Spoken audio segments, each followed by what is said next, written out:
Tiba ya ujinga, tiba ya ujinga. Assalamu alaikum wa rahmatullahi wa barakatuhu. Alhamdulillahi rabbil alamin, wassalatu wassalam ala ashrafil mursalin sayyidina Muhammadin khatamin nabiyyin wa imamil mursalin wa ala alihi wa sahabatihi al-ghurril mayamin. Amma ba'd, baada ya kumshukuru Allah subhanahu wa ta'ala sambamba na kumtakia rahma na aman kiongozi wa umma na isi mwingine ni bwana mtume Muhammad sallallahu alayhi wa alihi wasallam. Ndugu yangu katika iman, ni kukaribisha tena katika kipindi chetu Shifaul Ayyi, tiba ya ujinga. Kwa idhini yake Allah tabaraka wa taala tumeingia katika masiku matukufu kabisa, masiku ambayo yamepelekea mimi na wewe tukaunasibisha kwa kauli zetu mwezi huu kuuita kuwa ni mwezi mtukufu.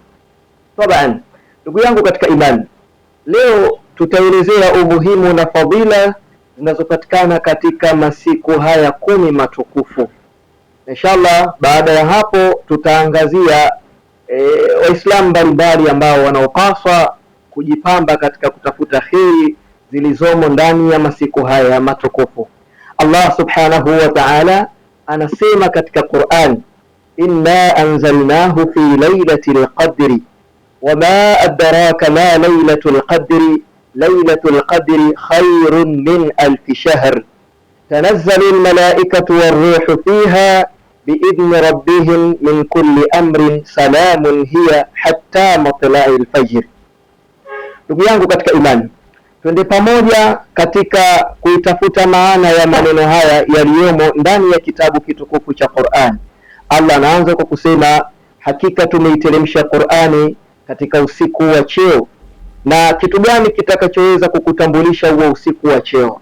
Usiku huo umepewa cheo kwa sababu ndani yake utakapokutwa unafanya kheri, basi inakuwa ni zaidi kuliko miezi 1000. Ni kwa nini? Kutokana na yale ya umuhimu yanayopatikana ndani yake. Ndugu yangu katika imani, yapi ambayo ya muhimu yanayopatikana ndani ya masiku hayo 10 matukufu? Ya muhimu, ikiwa Allah tabaraka wa taala atakuwafikisha kuidiriki kuipata siku hiyo ya Lailatul Qadri, ni moja katika usiku unaopatikana ndani ya masiku haya 10. Allahu a'lam, yeye pekee ndiye mjuzi, Allah mwenye kujua ni lini siku hiyo Muislamu ataidiriki. Lakini Mtume Muhammad sallallahu alayhi wa alihi wasallam ametuhimiza ya kwamba tutafute usiku huo ndani ya masiku ya witiri, kwa maana mwezi 21, mwezi 23, mwezi 25, mwezi 27 wa halumma jarra. Sasa yapi matukufu yanayopatikana ndani ya usiku huo? Jambo la kwanza ni maghfiratu dhunubi, kusamehewa madhambi ambayo mja aliyoyafanya, kama Mtume Muhammad sallallahu alayhi wa alihi wasallam alivyosema, msema man qama lailatal qadri imanan wa ihtisaba ghufira lahu ma taqaddama min dhanbihi. Yeyote yule ambaye atakayewafikishwa kupata kusimama kisimamo ndani ya usiku wa Lailatul Qadri, basi Allah subhanahu wa ta'ala umsamehe mtu huyo madhambi yake aliyoyatanguliza katika mwaka uliopita. Hiyo ni moja katika kheri inayopatikana na fadhila inayopatikana ndani ya usiku wa Lailatul Qadri. Jambo la kwanza ni kusamehewa madhambi. Jambo la pili, umuhimu wa usiku huu. Usiku huu umepewa umuhimu kwa sababu katiba na mwongozo wa maisha ya Muislamu, haswa mcha Mungu ambaye aliyeutafuta ucha Mungu ndani ya Ramadhan, uliteremshwa mwongozo wake, kwa maana nuzulul Qur'an. Qur'ani ilianza kuteremshwa ndani ya usiku wa Lailatul Qadri, kama Allah tabaraka wa taala alivyotangulia kusema katika aya ambazo nimetangulia kuzitaja hapo awali. Hilo ni jambo la pili. Jambo la tatu, huteremka malaika, huenea malaika katika ulimwengu mzima ndani ya siku hiyo ya Lailatul Qadri. Kama tunavyotambua, kuteremka jumla ya malaika katika ardhi, na malaika alhamdulillah huja wakaomba rahma, huja wakaomba baraka, huja wakaomba kheri mbalimbali ndani ya usiku huo wa Lailatul Qadri. Sasa mimi na wewe ikiwa tutadiriki kuwafikishwa kufanya kheri, basi dua ya malaika hawa itatuhusu. Hilo ni jambo la tatu. Jambo la 4, Allah tabaraka wa taala hujalia amani katika siku ya Lailatul Qadri, kwa maana sheitani hatoweza kufanya ushawishi wa namna yote kwa mja wa Allah subhanahu wa ta'ala. Na kadhalika mja wa Allah tabaraka wa taala ikiwa ataendelea kujipamba na kujipendekeza kuyafanya ya kheri, basi Allah tabaraka wa taala humlipa zaidi na zaidi katika hiyo kheri ambayo aliyoifanya. Jambo la 5 katika Lailatul Qadri ni taqdir al-arzaqi wal aqdar. Allah subhanahu wa ta'ala ikiwa mja atawafikishwa kumuomba Allah tabaraka wa taala, ya Rabbi nijalie riziki, ya Rabbi nijalie afya njema, ya Rabbi niepushe na mabaya, basi Allah tabaraka wa taala huijibu dua yake na humfanyia kile alichokiomba kupata zaidi na zaidi kuliko kile kilichopatikana ndani ya miaka 1000. Mathalan, ikiwa riziki yako ni ngumu, basi Allah ataikunjua katika miaka yote ambayo utakayoishi, muda wa kuwa utajiepusha na yale makubwa katika maasi ambayo Allah tabaraka wa taala aliyoyakataza. Ukijiepusha na yale mazito, madogo yaliyobakia Allah atakusamehe, na pia Allah atafungua riziki yako, itakuwa na muendelezo mpaka kufa kwako. Muda wa kuwa, ndugu yangu, utaendelea kuishi katika kheri hii.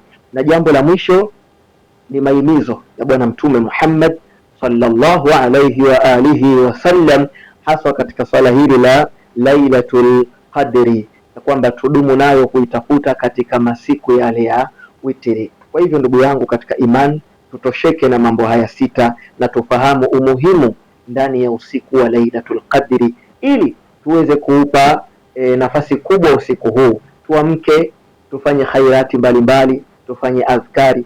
Ile azkari utakayoifanya Allah atakulipa zaidi na zaidi, kwamba hicho ulichokifanya umekifanya ndani ya miaka ndani ya miezi 1000, sawa na miaka 83 ama miaka 84. Ikiwa utaswali, utahesabika ibada yako hiyo ya swala unaitekeleza ndani ya miaka hiyo. Ikiwa utafanya dhikri mbalimbali, Allah atakulipa kwa kipindi cha miaka takriban 80 na kwamba umeifanya ibada hiyo. Ikiwa utaisoma Qur'ani, Allah atakulipa kwamba Qur'ani hiyo umeifanyia mwendelezo ndani ya kipindi cha miaka hiyo. Na pia kama utafanya sadaka, Allah tabaraka wa taala ataikithirisha sadaka hiyo kwamba umeifanya ndani ya miaka hiyo. Ndugu yangu katika imani, a'maru ummati ma baina 60 wa 70. Mtume anasema umri watakaoishi ummati wangu ni kati ya miaka 60 mpaka miaka 70. Sasa leo kheri hizi ndugu yangu katika imani utazipata ndani ya miaka 84 kwa kuwafikishwa kuupata usiku mmoja tu. Tuamke ndugu yangu katika imani, tutenge muda huu, tuipe thamani siku hii. Ndani ya masiku haya 10 ya mwisho, tuanze mwezi 21 mpaka kuisha kwa Ramadhani, Allah tabaraka wa taala atuwafikishe. Na jambo hili halina mmoja, ndugu yangu katika imani. Una afya sawasawa, simama usiku. Una afya iliyokamilika, simama usiku. Una maradhi, amka usiku, fanya azkari, muombe Mola wako. Ibada yako utakayoifanya, maombi yako utakayoyafanya, utapata ujira ndani ya miaka 84. Ndugu yangu katika imani, wenye dharura mbalimbali tusikose fursa hii. Wanawake waliokuwa katika ada zao wasikose fursa hii, na insha Allah, Allah tabaraka wa taala tumuombe kwa rehema zake na kwa taufiki yake. Tutaendelea katika kipindi cha pili, tuone ni kina nani wenye fursa ya kuweza kuiendea kheri hii. Shukran lakum wa jazakumullahu khairan. Tiba ya ujinga ni kuuliza. Alhamdulillah rabbil alamin, wassalatu wassalamu ala ashrafil mursalin sayyidina Muhammadin khatamin nabiyyin wa imamil mursalin wa alihi wa sahbihi ajma'in, amma ba'd. Ndugu yangu katika imani, nikukaribisha tena katika kipindi chetu Shifaul Ayyi. Bado tupo katika mwendelezo wa yale ambayo yanayopaswa kufanywa ndani ya masiku haya 10 ya mwezi huu wa Ramadhan, hasa kutafuta kheri ndani ya usiku wenye cheo, usiku ambao ndani yake hupatikana kadha wa kadha katika mambo bora mbele ya Allah tabaraka wa taala. Ndugu yangu katika imani, kama tulivyoeleza katika kipindi cha mara ya kwanza, kwa nini mwezi huu ndani ya siku hiyo tukufu imepewa umuhimu, tulieleza mambo takriban 6, na insha Allah Katika kipindi hiki cha sasa tutaeleza matendo ambayo yanapendeza sana kufanywa, tukajitengea sisi tukayafanya. Kwa kuyafanya hayo basi tutapata ujira zaidi na zaidi, pasipo kubaguliwa kwamba huyu afanye ama huyu asifanye. Ni matendo gani hayo? Matendo hayo, jambo la kwanza ni ad-du'a. Jambo la kwanza ni ad-du'a, kumuomba sana Allah tabaraka wa taala. Tukithirishe sana kumuomba Mola wetu ndani ya masiku 10 ya mwezi huu wa Ramadhan, hasa katika kuitafuta Lailatul Qadri, kama ilivyothibiti kwa Bwana Mtume Muhammad sallallahu alayhi wa alihi wasallam. Mama Aisha alipomuuliza Mtume, je, ni yapi napaswa kuyasema takapokuwa na yakini katika hali ya Lailatul Qadri, yani yale masiku ya kuitafuta Lailatul Qadri, yapi ni yaseme ya Rasulullah? Mtume akamwambia, sema Allahumma innaka afuwun tuhibbul afwa fa'fu anni. Sema maneno hayo. Sasa hii ni katika azkari za kumuomba Allah tabaraka wa taala amsamehe makosa yake, nasi pia tukithirisha zaidi kumuomba Mola wetu atusamehe makosa yetu, pasipo kutazama kwamba huyu yupo katika hali hii ama huyu yupo katika hali hii. Mpaka wale ambao waliokuwa period, waliokuwa na nifasi, kina mama pia wana hukumu ya kutekeleza jambo hili pasipo kuangalia dharura walionayo, kumuomba Allah tabaraka wa taala. Hilo jambo namba moja. Jambo namba mbili ni alqiyamu wa dhikri, kuswali kwa wale wasiokuwa na dharura yoyote. Kwa wale wanawake waliotaharika, wanaume waliokuwa wako sawa sawa, afya zao zipo vizuri, basi watekeleze ibada hii ya kusimama usiku na kuisha usiku huu kwa kufanya azkari mbalimbali, yani ihya'ul layli bisalati wa qira'ati alqur'ani au dhikri, japo Qur'ani ni katika dhikri. Wa uhuhishe usiku wa Lailatul Qadri kwa kuswali, wa uhuhishe usiku wa Lailatul Qadri kwa kuisoma Qur'ani, wa uhuhishe usiku wa Lailatul Qadri kwa kufanya azkari. Kisema azkari ni kumtaja Allah tabaraka wa taala, ukafanya tasbihi zako subhanallah subhanallah, ama mbali na hivyo ukaleta istighfari astaghfirullah astaghfirullah, ama ukaleta takbira Allahu akbar Allahu akbar wa halumma jara na mengineyo katika azkari, ukayafanya hayo katika usiku wa Lailatul Qadri, walau ukapata japo nusu saa, ndugu yangu katika imani. Kwa kufanya hayo na Allah tabaraka wa taala akakuwafikisha kuupata usiku huo, basi ibada yako hiyo itahesabika ni ibada endelevu uliyoifanya kwa kipindi cha miaka 84. Allah tuwafikishe katika hilo. Na pia kadhalika, miongoni mwa mambo muhimu kuyafanya ni al-i'tikaf, kufanya itikaf, kwa maana al-ijtihadu fil ibada kama kana yafalu an-nabiy sallallahu alayhi wa alihi wasallam, kufanya juhudi za maksudi, juhudi ambazo za kuandaa kwamba mimi ya Rabbi natenga muda huu kwa ajili ya ibada, walau ukapata japo risali moja, kukaa kwa ajili ya kutafakari ukubwa wa Allah na kisha ukamuomba Mola wako, kama vile ambavyo alivyokuwa akifanya Bwana Mtume Muhammad sallallahu alayhi wa alihi wasallam. Watukufu katika imani, pia nirejee kwa kueleza kwa mapana zaidi kwa wakina mama ambao wenye hali ya nifasi na hali ya hedhi, wajihakikishe kwamba wanauhuhisha usiku huu baada ya kujisafisha vizuri, wakafunga vizuri zile pedi zao, kuto kuruhusu damu itiririke na kuja kuchafua mazingira watakayokuwa wamekaa. Wauhishe usiku huu wa Lailatul Qadri kwa yale ambayo sheria haijawakataza. Kwa yale ambayo sheria imewakataza katika hali ya dharura yao wasifanye, lakini yale ambayo sheria haijawakataza watakapokuwa katika hali ya dharura zao kama hizo, basi wayafanye muda wa kuwa mambo hayo ni katika kumtii Allah tabaraka wa taala na kujikurubisha kwake Allah tabaraka wa taala. Ni yapi ambayo hayajakatazwa kwa wao? Mambo ambayo hayajakatazwa kwa wao na washughulike nayo katika kuhuisha usiku wa Lailatul Qadri. Jambo la kwanza, al-iktharu min adh-dhikri, wakithirishe zaidi kufanya azkari, wakithirishe sana kufanya azkari. Jambo namba 2, wal istighfar, istighfari, walete istighfari, astaghfirullah astaghfirullah astaghfirullah, wayafanye mambo kama hayo. Na kadhalika jambo namba 3, watasbihi, kuleta tasbihi, Haya yote mtu anaweza akajiuliza, ni sehemu ya adhkari pia? Kwa nini itaje adhkari namba moja alafu yapate istighfari, ipate tasbihi na mengineyo? Katika upande wa adhkari, kwa maana itapendeza ikiwa mwanamke huyo atayasoma yale ambayo atakayoyasoma kinyume na kukusudia kwamba haya mimi nayasoma sehemu ya ibada. Mathalan akasoma maneno ya Allah tabaraka wa taala kwa kuyatazama pasipo kudhihirisha sauti yake, akasoma kwa kuyatazama. Mathalan imefunguliwa labda suratul falaqi ama suratul nasi, suratul ikhlasi, akapanga kwamba ya Rabbi nafanya azkari kwa kutaja sifa zako ndani ya suratul ikhlas, akafungua au zikafunguliwa, akawa anazitazama hivi, anasoma katika hali ya mtazamo wake, si kwa kusoma kwa kutumia ulimi wake kwa kuitamka. Sheria imemkataza katika hali kama hiyo. Lakini kama ataisoma katika hali ya kutazama pasipo kuishika ndani ya moyo wake tu kwa kukusudia adhkari, hili jambo ndio jambo namba moja ambalo mwanamke anaweza akalifanya pia. Jambo namba 2, istighfar, astaghfirullah astaghfirullah.